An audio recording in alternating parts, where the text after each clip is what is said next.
하나님 앞에 예배합니다. 사도신경으로 신앙을 고백합니다. 전능하사 천지를 만드신 하나님 아버지를 내가 믿사오며 그 외아들 우리 주 예수 그리스도를 믿사오니 이는 성령으로 잉태하사 동정녀 마리아에게 나시고 본디오 빌라도에게 고난을 받으사 십자가에 못 박혀 죽으시고 장사한 지 사흘 만에 죽은 자 가운데서 다시 살아나시며 하늘에 오르사 전능하신 하나님 우편에 앉아 계시다가 저리로서 산자와 죽은 자를 심판하러 오시리라. 성령을 믿사오며 거룩한 공회와 성도가 서로 교통하는 것과 죄를 사해 주시는 것과 몸이 다시 사는 것과 영원히 사는 것을 믿사옵나이다. 아멘. 기도하겠습니다. 하나님 감사합니다. 오늘 또 우리는 하나님 예배하러 이곳에 모였습니다. 내가 내 의지로 걸어서 또 혼자 이렇게 올 수 있는 자리는 아니고 누군가의 도움을 받아야 합니다. 하지만 나는 그들에게 내가 예배에 갈 것이니 나를 도와주세요 라고 말했습니다. 그래서 오늘 우리는 여기에 와 있습니다. 하나님, 그것이 나의 믿음입니다. 내가 스스로 가지 못하지만 누군가의 손에 이끌려서라도 하나님을 예배하고 싶은 마음으로 우린 이곳에 와 있습니다. 그러니 하나님, 우리 예배가 신령과 진정의 예배가 되게 하여 주옵소서. 예수님께서 기쁘게 흠양하시는 아름다운 나의 예배가 하나님께 올려지게 하여 주옵소서. 그러므로 하나님께서 기쁘고 어여쁘게 받으신 것처럼 우리의 예배는 아벨의 제사가 되게 하시고 그 예배를 인하여 하나님께서 기뻐하심으로 우리에게 성령의 감동과 충만한 은혜를 덧입혀 주셔서 이 시간 우리가 예배할 때 우리의 몸이 아프거나 괴롭거나 힘들어지지 않도록 성령님 붙잡아 주시고 치료하시며 회복시켜 주시는 역사가 나타나게 하여 주셔서 우리가 온전히 예배에만 집중할 수 있도록 축복해 주옵소서. 세상의 혼탁한 일들 또 가족들의 여러 가지 소식들이 우리로 하여금 많은 생각을 하게 합니다. 그러나 그 모든 것들은 오직 우리의 기도로만 하나님께 알려질 수 있도록 주님 축복하시고 염려와 근심 때문에 우리의 예배가 회방받지 아니하도록 하나님께서 오늘도 우리의 마음과 생각과 우리의 기도를 받아주셔서 우리의 모든 염려가 해소되게 하여 주옵소서. 그렇게 우리는 신실하고 복되고 구별된 자들로 하나님 앞에 예배하오니 이 예배가 끝나는 시간까지 우리 생각을 지키셔서 주께서 통행하시는 행복한 시간, 힘을 얻는 시간, 회복되는 아름다운 시간으로 삼아 주옵소서. 마치는 시간까지 우리 예배를 받아주실 줄로 믿습니다. 예수님의 이름으로 기도합니다. 아멘. 하나님 말씀 찾아보겠습니다. 하나님 말씀은 계시록입니다. 계시록 19장 6절에서 8절 말씀까지 찾아보도록 하겠습니다.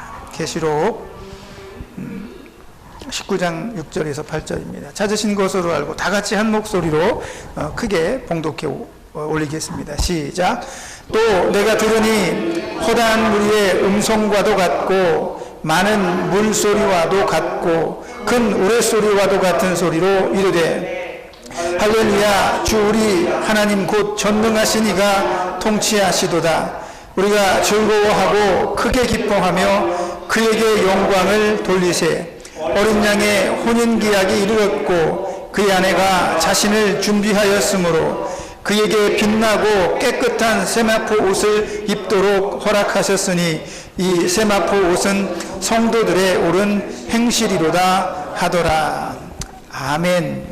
오늘 본문의 말씀을 의지해서 천국은 어떤 곳일까요? 라는 제목으로 하나님 말씀 전해드리도록 하겠습니다. 오늘은 천국은 어떤 곳일까요? 1편입니다. 다음 주에 2편 하도록 할게요. 왜 아프세요? 어디가 아프셔? 여기 한번 봐주세요.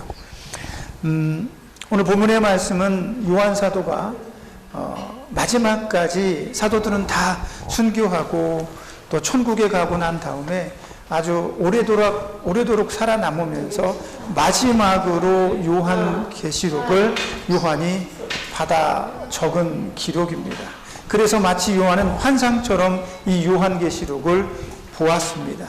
자기가 본 모든 것을 그대로 기록하여 냈죠. 그래서 오늘 본문에 우리가 6절 읽은 것처럼 또 내가 들으니라고 표현을 합니다. 환상 속에서 요한 사도가 그 환상을 가만히 들여다보니까 그 환상 속에서 어떤 웅장한 소리와 멋진 소리와 기쁨의 소리들이 나더라라는 이야기를 하고 있는 거죠. 그런데 오늘 본문에 나와 있는 이 본문의 핵심적인 내용은 이 혼인잔치에 대한 이야기입니다. 누구의 혼인잔치냐면 어린 양의 혼인잔치입니다. 우리가 잘 알고 있는 것처럼 어린 양은 예수 그리스도를 뜻합니다. 예수 그리스도가 어린 양이 되어서 우리의 모든 죄를 대속해서 십자가 위에서 돌아가셨죠. 부활하신 예수님께서 오랜 시간이 흐르고 난 다음에 어떤 특정한 날에 다시 혼례식을 올리고 있는 거죠. 그럼 예수님의 혼례식은 언제 일어나는 것입니까? 라는 생각이 들죠. 그래서 오늘은 그 얘기를 한번 해볼 거예요. 우리는 천국에 대해서 굉장히 궁금해합니다. 저도 늘 그래요. 천국은 어떤 곳일까? 천국은 어떻게 생겼을까? 상상할 수는 있습니다. 그러나 성경의 이야기가 성경에서 허락하는 상상 이내에 있어야지, 성경이 허락하지 않는 상상을 하면 이단이 되는 거예요. 잘못된 이야기가 나오는 거죠. 그런데 성경에서 천국에 대한 이야기를 할 때는 굉장히 매우 제한적입니다. 많은 것을 상상할 수 없어요. 예수님의 말씀에 의하면 천국에 있는 너무 많은 것들이 있어서 이 땅에서 우리가 값지다고 말하는 그 모든 것들은 우리가 우리 언어로 표현할 수 있지만 천국에는 이 땅에 있는 것보다 월등하게 많은 좋고 아름다운 것들이 있기 때문에 이 땅의 말로는 천국에 있는 것들을 다 설명할 수 없을 정도다라고 이야기를 합니다. 그래서 아마도 바울도 삼층천까지 올라가서 천국을 보고 왔지만 천국에 대한 이야기를 아주 극도로 하지 않습니다. 왜? 잘못 언급된 천국의 내용들은 또 잘못된 이야기가 전해질 수도 있으니까 굉장히 제한적으로만 얘기를 해요. 바울이 천국에 대해서 얘기했을 때 삼층천이라는 얘기밖에 안 하잖아요. 저는 생각하기에 첫 번째 하늘, 두 번째 하늘, 세 번째 하늘, 제가 언젠가도 말씀을 드렸지만 이 바울은 세 번째 하늘에 가서야 이 삼층천에 가서 하나님을 뵙고 온 것이다라고 이야기를 해요. 그래서 오늘 본문의 말씀을 우리가 보면서 천국은 과연 어떤 곳일까라는 상상을 한번 해봐야 할 텐데 그 상상이 잘못된 곳으로 가지 않도록 최소한의 상상만 하도록 제가 도와주도록 하겠습니다. 오늘 본문에서는 요한이 어린 양의 혼인잔치를 보게 됩니다. 그런데 이 어린 양의 혼인잔치는 계시록 18장 21절에서 24절에 나오는 이 땅의 최후의 심판과 함께 시작이 된다는 거예요. 요한의 말에 의하면 그 심판의 날은 어느 날 갑자기 일어납니다. 이 일들은 예수님께서 천국에 대해서 이야기하실 때, 하나님의 나라에 대해서 이야기하실 때, 마지막 심판에 대해서 이야기하실 때와 일치합니다. 너희는 밭에서 일하다가 한 사람은 데려감을 당하고 한 사람은 놓아둠을 당할 것이라. 너희가 일상을 살아가고 있는 동안에 갑자기 하나님께서 이 땅을 심판하시러 예수님을 다시 이 땅에 보낼 것이다 라고 이야기한 것처럼 요한은 이 계시록 18장에서 마치 그러한 상황들을 자세히 환상을 통해서 보고 있습니다. 첫 번째가 뭐냐면 18장 21절에서 가장 강력한, 이 땅의 가장 강력한 세력에게 천사가 커다란 맷돌을 확 집어던져서 그 가장 강력한 세력이 바다에 풍덩 빠지며 그 강력한 세력이 완전히 사라져버리고 맙니다. 이게 예수님께서 다시 오실 때 징조의 모습이죠. 두 번째는 어떤 일이냐면 검은 고를 타고 풍류를 즐기던 자들, 퉁소를 불며 나팔을 부는 자들의 소리도 다시 들리지 않더라라고 말합니다. 세상이 평화롭다, 행복하다, 넉넉하다, 이만하면 괜찮아, 놀고 즐기며 자기가 일상적인 삶을 살아가고 있는 그때에 하나님께서 예수를 이 땅에 다시 보내신다라는 겁니다. 그러면서 계속 말하기를 등불은 다시 비추지 못할 것이며 이는 사람들이 내일이 다시 밝을 것이라 막연하게 믿는 그 일이 일어나지 않음을 의미합니다. 등불이 밝아진다는 건 어둠을 밝히는 거잖아요. 그런데 예수님께서 다시 오시면 그 어둠을 밝힐 수 있는 등불이 매일같이 뜨는 태양과 매일같이 반복되던 그 일상의 모든 것들이 순식간에 끝나버리고 만다라는, 더 이상 그 일이 지속되지 않는다라는 것을 의미하는 거죠. 그리고 마지막으로 신랑과 신부의 음성이 들리지 않으므로 미래의 앞날은 계속되지 못함을 암시하고 있습니다. 인간에게 있어서 남자와 여자가 만나서 한 가정을 이룬다는 것은 그들 두 사람의 행복만을 이야기하는 것이 아니라 그 두 사람으로 비롯된 새로운 생명들의 탄생을 의미합니다.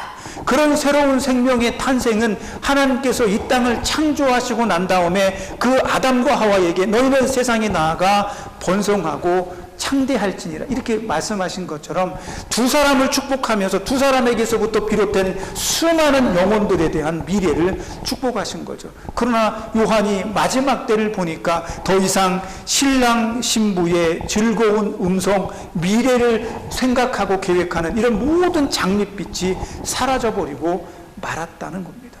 이건 더 이상 그 세상이 계속해서 예전과 똑같이 심판 이후에도 그렇게 유지된다라고 볼 수 없는 사건이 되는 것입니다. 인류에게 주어진 가장 큰 복은 남녀가 연합하여 새로운 가정을 일구고 그 새로운 가정을 하나님의 축복 가운데에서 계속해서 새로운 가정으로 넓혀가는, 확장하는 것이 가장 큰 하나님의 축복인데, 요한이 보니까 그 심판의 날에는 그런 모든 것들이 끊어진다라고, 사라진다라고 말하는 거예요. 아무도 몰랐습니다. 장가갈 사람 장가가고, 시집갈 사람 시집가고, 장사할 사람 장사하고, 여행할 사람 이게 일상적인 삶인데 예수님이 오시면 그 일상적인 모든 것들이 다 끝나게 되는 겁니다. 더 이상 세상은 자기가 생각했던 대로 내일이 찾아오지 않는 암담한 심판에 직면하게 되는 거죠. 그러면서 성경은 왜 그런 일이 일어납니까? 라고 묻습니다. 왜 일어날까? 왜 이런 하나님께서의 마지막 심판이 일어나는 날 그 모든 좋았던 것들이 다 끝나고 그 모든 것들이 멈춰지는 일이 되어지느냐? 그거에 대해서 요한은 계시록 18장 24절에서 하나님께 들은 그 환상에서의 음성을 기록하고 있습니다. 뭐라고 기록하냐면 선지자들과 성도들과 및 땅 위에서 죽임을 당한 모든 자의 피가 그 성중에서 발견되었기 때문이다 라고 말합니다. 하나님의 백성들에게, 하나님의 사람들에게, 세상에게 하나님은 선지자들을 보냈습니다. 그리고 저와 여러분 같은 성도들을 이 땅에 보내셨습니다. 그들을 보내신 가장 큰 이유는 이 세상에 살고 있는 모든 사람들이 선지자의 말씀을 통해서 하나님을 찾기를 원했습니다. 성도들의 삶을 보면서 그들이 자기들 또한 성도들처럼 되어지고 싶은 마음을 품어서 하나님께 돌아오기를 바랬다는 겁니다. 그러나 세상은 하나님의 권고, 선지자들을 통해서 보낸 그 권고들을 무시하고 성도들을 통해 펼쳐졌던 복음을 거부했기 때문에 이 마지막 날의 심판이 오게 된 것이다라고 이야기를 하는 거죠. 그렇게 세상의 멸망이 갑자기 일어났으며 하나님의 심판이 세상의 끝을 선언하셨을 때 오늘 본문의 말씀 바로 전에 19장, 계시록 19장 1절부터 5절의 말씀이 시작이 됩니다. 그 말씀의 내용은 이러합니다. 멸망하는 세상 중에 어쩌면 멸망이 다 끝난 후에 언제 이 혼인잔치의 예식이 선포되고 이러한 일들이 벌어졌는지에 대해서 요한은 아주 상세하게 기록을 하고 있지는 않지만 우리는 생각해 볼 수 있습니다. 멸망이 끝나버리고 심판이 끝나버리고 예수님의 그 결혼식이, 천국의 결혼식이 시작이 됐는지, 아니면 멸망을 하는 도중에 어린 양의 결혼식이 시작되고 있는지, 저는 개인적으로 더 극적인 것은 이 세상은 멸망하고 있습니다. 그런데 그 멸망 중에 어린 양의 혼인잔치가 벌어지고 있는 겁니다. 상상해 보십시오. 예수님은 허다한 무리와 함께 종말의 날에, 심판의 날에 이 땅에 임하시겠다고 말했습니다. 하늘로부터 허다한 천군과 천사와 이미 먼저 하늘나라에 간 그 모든 성도들이 전부 다 일어나서 예수님과 함께, 재림하는 예수님을 좌우편에서 보좌하면서 이 세상을 심판하러 내려오시는 거죠. 바로 이때가 어린 양의 혼인잔치가 있는 날이 아닐까, 저는 그렇게 생각을 합니다. 왜냐하면 그렇게 생각한 가장 큰 이유는 거지 나사로와 부자 이야기에서 거지 나사로가 아브라함 품에서 천국에 이렇게 안겨 있을 때 부자가 그걸 보고 굉장히 속상해합니다. 야, 내가 이 땅에 있을 때 잘할 걸, 내가 이 땅에 있을 때 저 나사로처럼 예수님을 잘 믿을 걸, 이런 후회의 마음이 부자에게 막 일어났던 것처럼 심판의 날에 예수님이 다시 재림하시는 그날에 어떤 사람들은 심판의 영원한 고통과 아픔 속에 빠지게 될 그 시점에 하늘에서는, 이 땅은 망하고 있는데 하늘로부터 내려오는 하나님의 나라에서는 어린 양의 혼인잔치가 벌어지는 것이라고 저는 상상을 하고 싶습니다. 그렇게 저와 여러분은 예수님이 재림하시면 이 땅에서, 망하는 이 땅에서 땅을 바라보는 것이 아니라 우리는 하늘을 바라보며 어린 양의 혼인잔치에 참여하게 될 것입니다. 예수님이 재림하는 날 일부의 사람들은 그 허다한 무리 가운데로 불려짐을 당할 것입니다. 예수님의 어린 양의 혼인잔치에 초청이 되는 거고 당사자가 될 것입니다. 그러나 그 부름을 받지 못한 사람들은 이 땅에서 모든 것이 끝나는 심판에 처해지게 되겠죠. 그리고 오늘 오시지 않는다면 우리는 어쩌면 당일날 예수님을 보는 것이 아니라 재림하시는 예수님 주변에 쭉 서서, 재림하시는 예수님 주변에 서서 우리는 예수님의 재림을 목격하며 그날에 예수님의 어린 양과 혼인잔치에 참여하게 될 것입니다. 저는 당장 오셨으면 좋겠지만 하나님의 뜻에 달려 있겠죠. 오늘 본문의 말씀을 보며 상상해 보면 그렇습니다.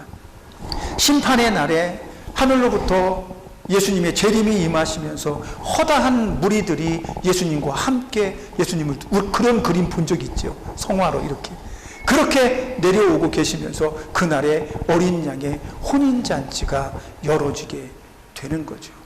그렇게 어린 양의 혼인잔치에 이미 천국으로 돌아가신 분들은, 먼저 가신 분들은 예수님 주변에 쫙 둘러져 있고, 이제 부르심을 받을 땅 위에 있는 하나님의 백성들은 그 천국 하늘을 바라보며 그 어린 양의 혼인잔치를 고대하고 있는 거죠. 그때 오늘 본문의 말씀에서 뭐라고 이야기를 합니까? 금방 읽었죠? 할렐루야, 주 우리 하나님 곧 전능하신 이가 통치하시도다. 우리가 즐거워하고 크게 기뻐하며 그에게 영광을 돌리세. 어린 양의 혼인 기약에 이르렀고 그의 아내가 자신을 준비하였으므로 라고 말합니다. 저와 여러분은 예수님의 신부입니다. 이건 남자든 여자든 상관이 없습니다. 모든 영혼들은, 모든 그리스도인들은 예수님의 신부가 될 것입니다. 근데 여기에는 굉장히 깊은 뜻이 숨어 있습니다. 왜냐하면 오늘 제가 계시록 18장 마지막 부분을 설명해 드렸을 때 이 땅에서는 하나님의 인간에 대한 축복이 끊어진 상태입니다. 재림의 날, 심판의 날에는 더 이상 신랑과 신부가 미래를 설계할 수 없는 암담한 최후를 맞이하게 될 거예요. 땅에서는 더 이상 인간이 번성하거나 창대하게 뻗어나갈 수 없습니다. 이제 하나님의 축복은 이 땅에서 끝났습니다. 그러나 하나님의 백성들에게는 이제 땅이 아니라 하늘에서 하나님의 축복이 시작됩니다. 그 축복이 누구와 함께? 신부된 나와 신랑된 예수님과 함께 하늘나라에서의 새로운 남자와 여자의 행복한 인생이 영원토록 설계되고 준비되어졌다라는 사실입니다. 그 아름다운 삶은 어디에서 이루어집니까? 하나님 나라에서 이루어집니다. 하나님 나라가 어디이십니까?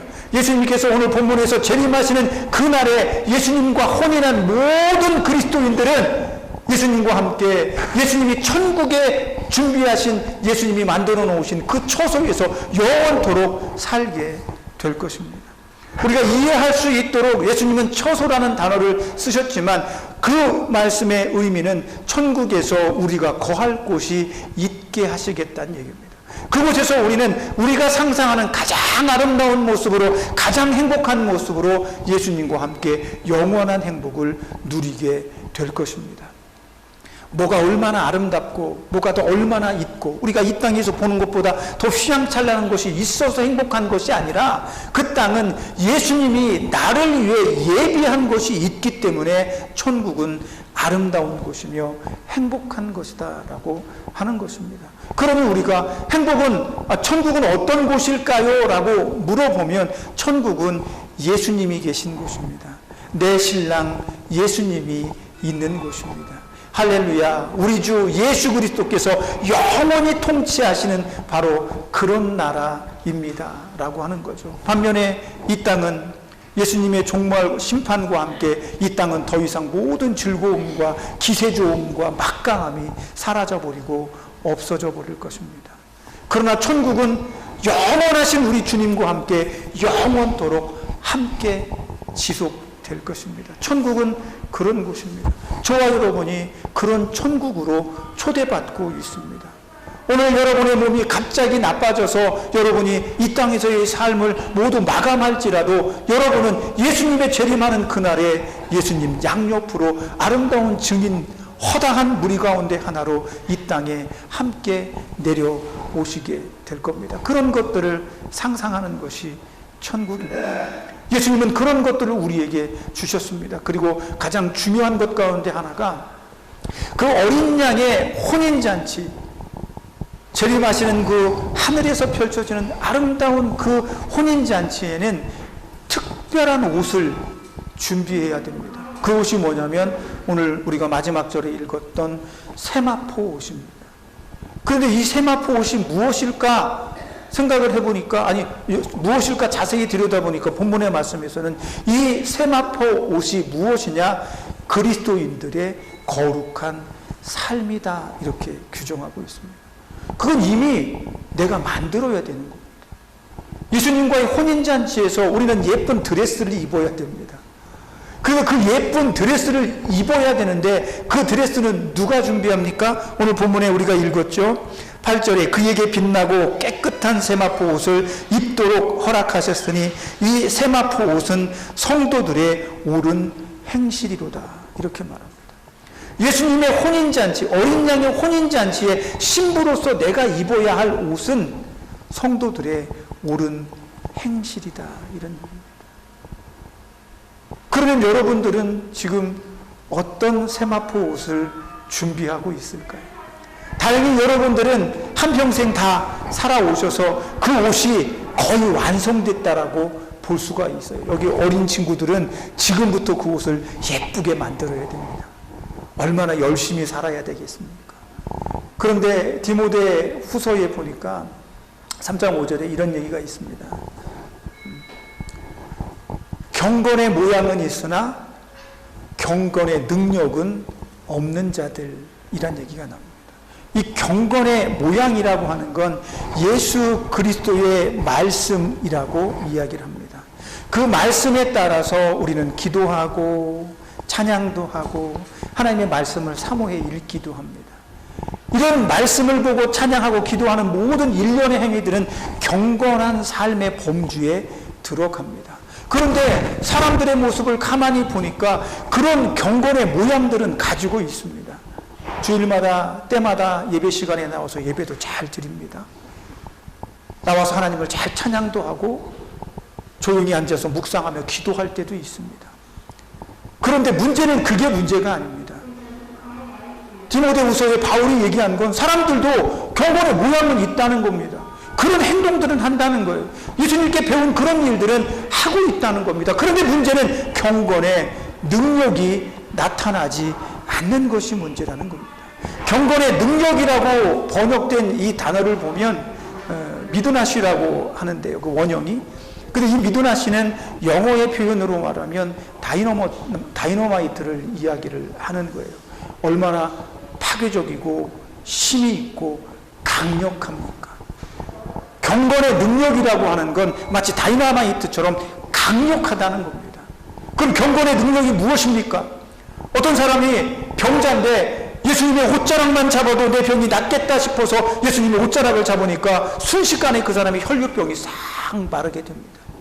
어떤 사람이 바울의 손수건만 가져다가 얹어도 살아나겠다 하니까 바울의 손수건을 가져다가 얹으니까 죽은 사람이 일어나고 병자가 치료되는 역사들이 나타나더라는 겁니다.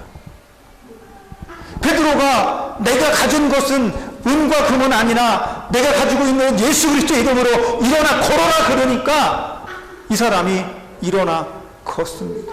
이것이 경건의 능력이라고 말할 수가 있습니다. 우리가 경건이 있다면, 경건의 모양이 있다면, 예수님을 따르고 말씀을 사모하며 기도하는 자라면 이런 능력도 나타나야 한다고 우리는 믿습니다. 그렇게 생각하고 그런 것들을 부러워합니다. 그러나 저는 생각이 약간 다릅니다. 물론 그런 능력이 일어날 수 있어야 합니다. 그런 능력이 나타나면 너무나 감사합니다. 그러나 그것은 하나님께서 필요하신 때에 그런 일들을 만나게 하시죠.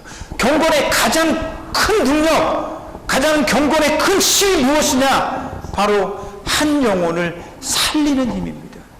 경건의 능력은 내 입술로 전파되는 복음이며 내가 살아내는 복음의 삶의 모습입니다. 그 모습이 한 영혼을 살려내는 것이 경건의 능력입니다.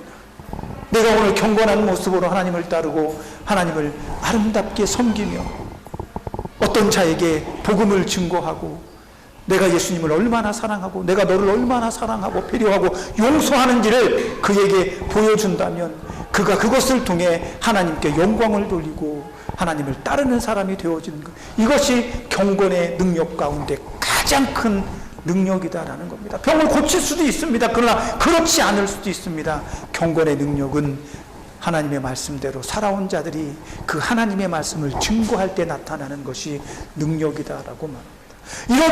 이런 능력, 이런 경건의 능력이 여러분의 세마포 옷을 만들게 될 것입니다.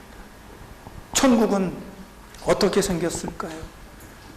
그 천국에서 우리는 예수님과 아름다운 것을 상상하고 꿈꾸고 있습니다.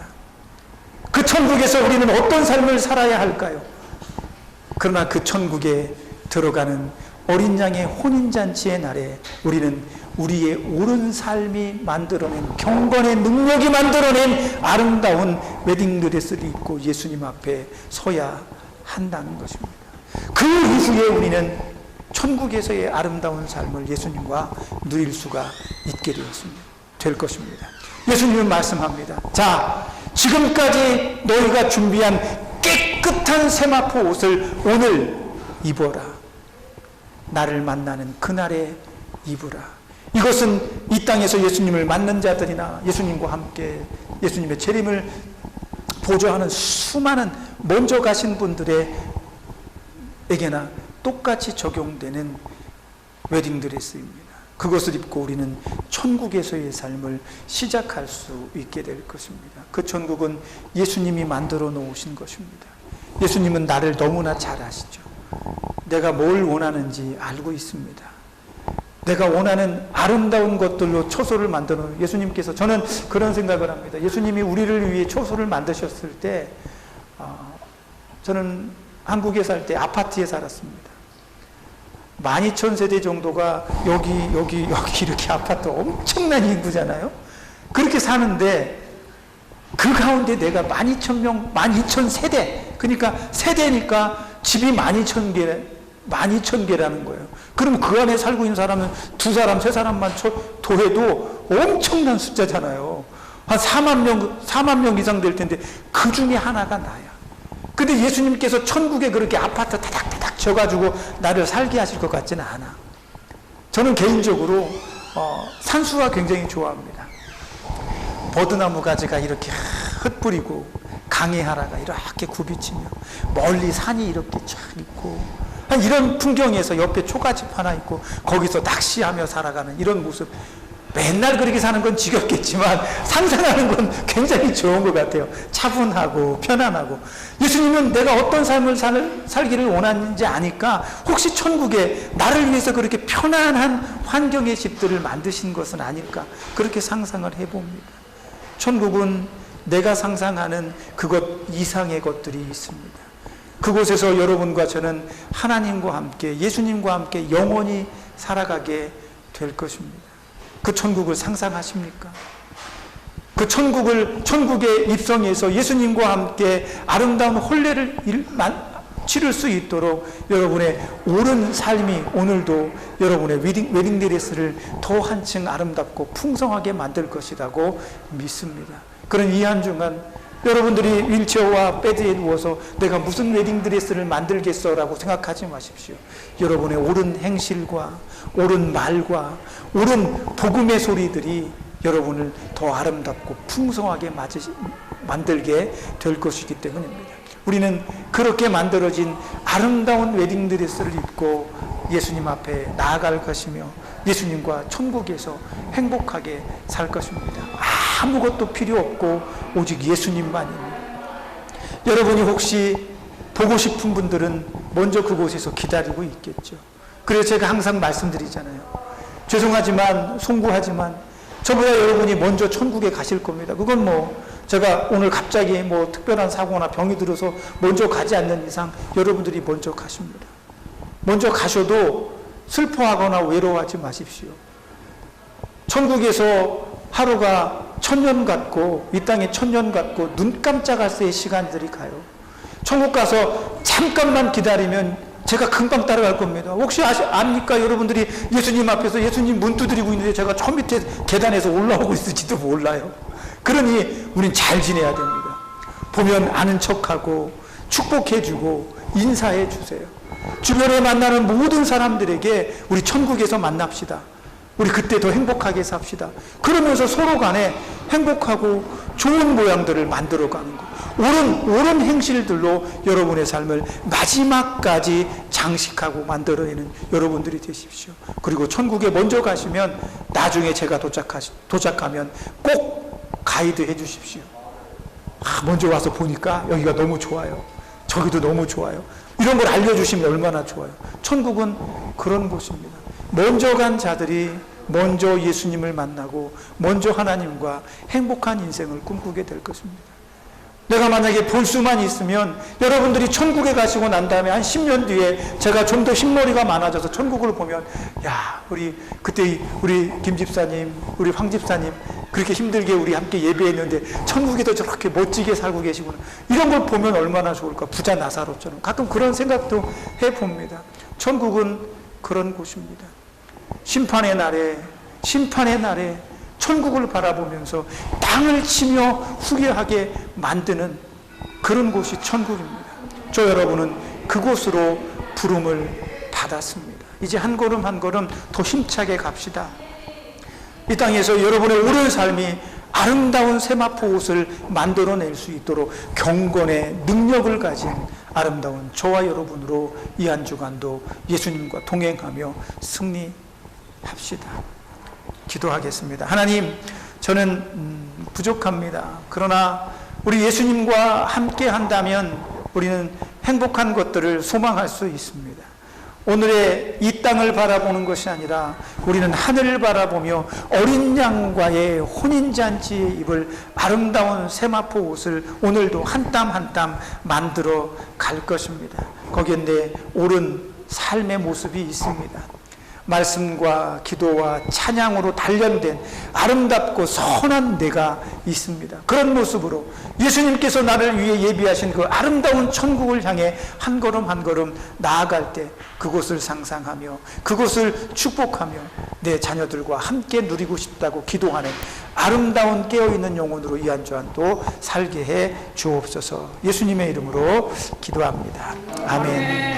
기도하겠습니다. 하나님, 우리 주님과 영원토록 천국에서 살 것입니다. 제가 몇 년 동안 뛰지도 못하고 걷지도 못하고 불편하게 살아보니까 건강한 것이 얼마나 소중한 것인지 이제 깨닫습니다.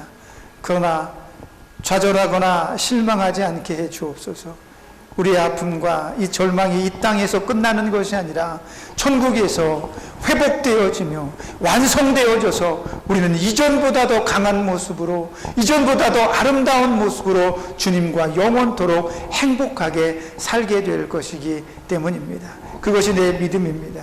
그러니 하나님, 천국으로 인도하실 때, 그 천국으로 갈 때 내가 아름답게 준비한 세마포 옷을 입고 주님 앞에 나아갈 수 있도록 이 한 주간도 아름다운 믿음의 행실로 경건한 삶의 모습으로 세상을 향해 복음을 전하는 빛과 소금의 역할로 살게 해 주옵소서. 그러므로 주님 만났을 때 주님, 저 이제 왔습니다라고 당당하게 말하며 손을 붙잡고 천국의 정원을 거닐는 아름다운 꿈과 소망을 가지게 해 주옵소서. 이 한 주간도 그렇게 살게 하실 것을 믿습니다. 예수님의 이름으로 기도합니다. 아멘. 이제는 우리를 죄에서 구속하신 예수 그리스도의 구속의 은혜와 아들까지 내어주신 하나님의 크신 사랑하심과 성령님의 감동 감화 내주하시며 교통하시는 은혜의 역사가 날마다 천국은 어떤 곳일까 궁금해하며 또 그것을 소망해하며 예수님과 함께 영원토록 그곳에서 살기를 원하는 여기 모인 하나님의 자녀들 머리 위에, 당신의 신부들 머리 위에, 그리고 저들의 가정과 또 자녀들과 저들을 치료하고 돕는 이 병원의 모든 손길들과 이 나라 이 민족 위에 이제로부터 영원까지 함께 있을지어다. 아멘.